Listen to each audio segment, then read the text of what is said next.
कस्तो तरिकाले बोलेको छ हामी एक शब्द बोले पुरा त्यो ठेकदारको पक्षमा बोलेको पुरा चाइनिजको पक्षमा बोलेको त्यो हामी सहन्छौँ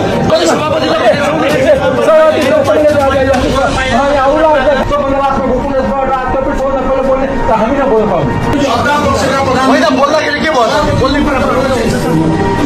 आज के यस्तो जादु भयो कि सबै एमाले पहिला बोलेपछि त्यसपछि हामी बोल्न आउँछ सबै बोल्नु पाल्नु सबभन्दा बोलिराखेको मान्छेलाई किन तपाईँले सुन्नुहुन्छ हामी नबोल्ने भ्रष्टाचारीको पक्ष पोषण गर्दाखेरि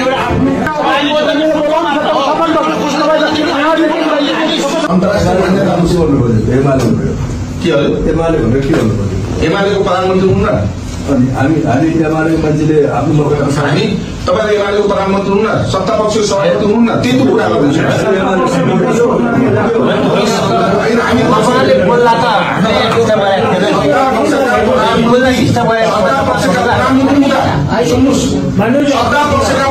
बोल्दाखेरि के भयो बोल्ने कुरा हामीले भन्यौं यो सभापति मान्यज्यू एउटा चाहिँ नि हामी एउटा चाहिँ के भने आफ्नो विचार राखौँ हामी यहाँ दलीय मिटिङ त होइन नि त्यही हो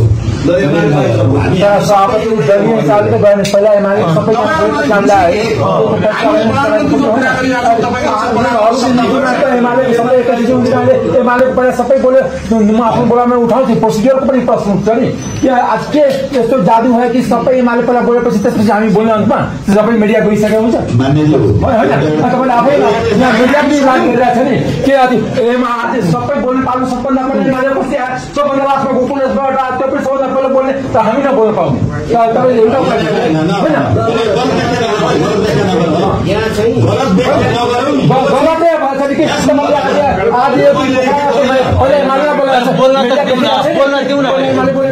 बोलिराखेको मान्छेलाई किन तपाईँले सुन्नुहुन्छ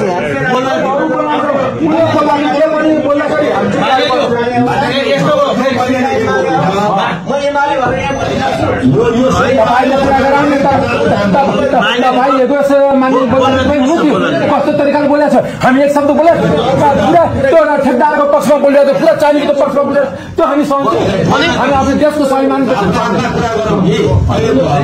अरू बोल्ने भ्रष्टाचारीको पक्ष पोषण गर्दाखेरि हामी नबोल्ने भ्रष्टाचारीको पक्ष पोषण गर्दाखेरि बोल्न दिनु पर्यो नि बोल्न दिनु पर्यो नि तपाईँले आग्रह हुनुहुन्थ्यो तपाईँले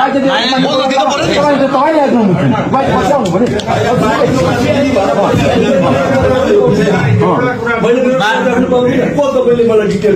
तपाईँ को हो क्या एक्लाइले कसले एमाले पनि यो सभापति हामी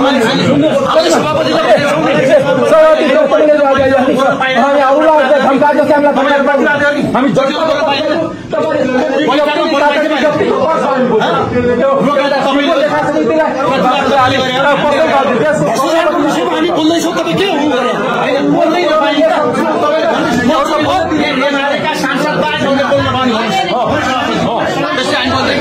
एमाले बोल्दाखेरि कोही बोलेको छ यति अन्याय हुन्छ हामी सबै सहदिने सरकारको नाममा के पनि सहदिने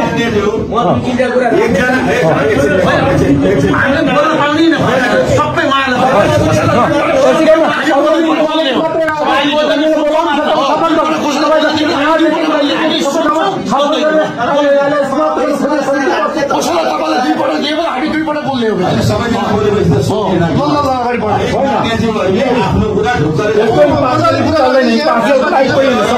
आएको कोही आकाशबाट आएको कोही अस्पतालबाट आएको होइन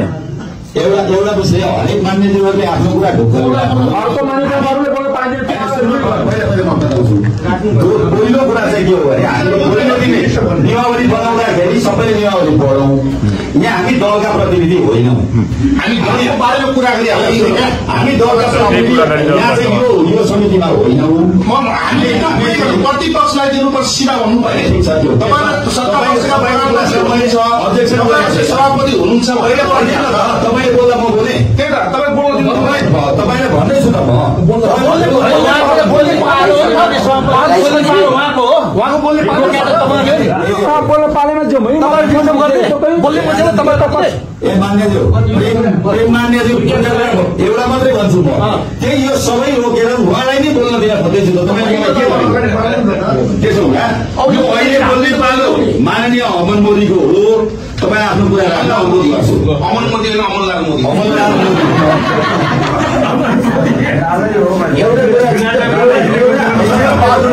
पूर्व मन्त्री आदरणीय अमनलाल मोदी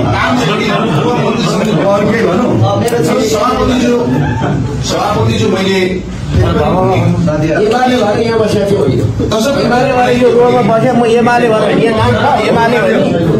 मेरो गम्भीर आपत्ति छ तपाईँ बोल्न चाहेको छैन यहाँ बसेँ म लास्टमा आएँ म यहाँ बसेँ अनि म यहाँ बस्दाखेरि एमाले बोल्यो भनेर ल पहिला एमाले बोले अब पर्न गयो त काङ्ग्रेस छेउमै हुनुहुन्छ ल यहाँ बस्दाखेरि केटापट्टि काङ्ग्रेस मैले खालि एउटा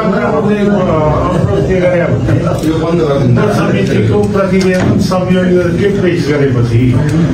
तुरन्त अथवा फरक विचार राख्नेहरूले तत्कालै आफ्नो दृष्टिकोण पनि राख्ने चाहिँ परम्परै हो त्यस कारणले मान्यज्यूले पहिला बोल्यो भन्ने कुरा छैन जहाँसम्म मान्य गोगोलजीको प्रश्न छ फरक मत अथवा पूरक मत राख्ने नाताले उहाँले त्यो व्याख्या गर्नु सामान्य प्रक्रिया हो मैले चाहिँ भनिरहेको छु उहाँले फरक मत राख्नुभयो या पूरक प्रस्ताव हामी त्यो कुरामा त्यत्रो आपत्ति नै छैन हामी दुईपल्ट बोल्ने हो सबै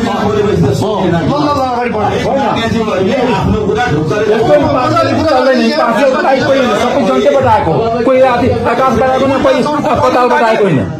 एउटा विषय हरेक मान्यज्यूहरूले आफ्नो कुरा अर्को मान्यताहरूले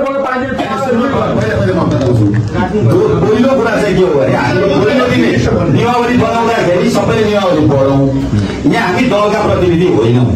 हामी बारेमा कुरा गरिहाल्छौँ हामी दलका प्रतिनिधि यहाँ चाहिँ यो समितिमा होइनौँ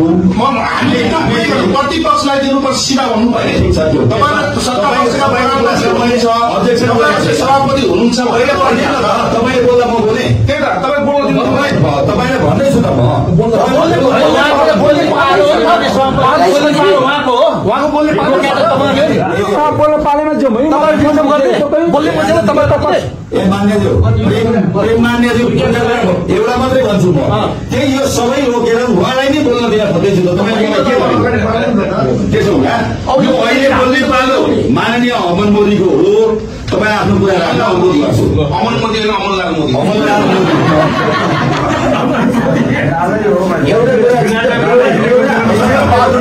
पूर्व मन्त्री आदरणीय अमनलाल मोदी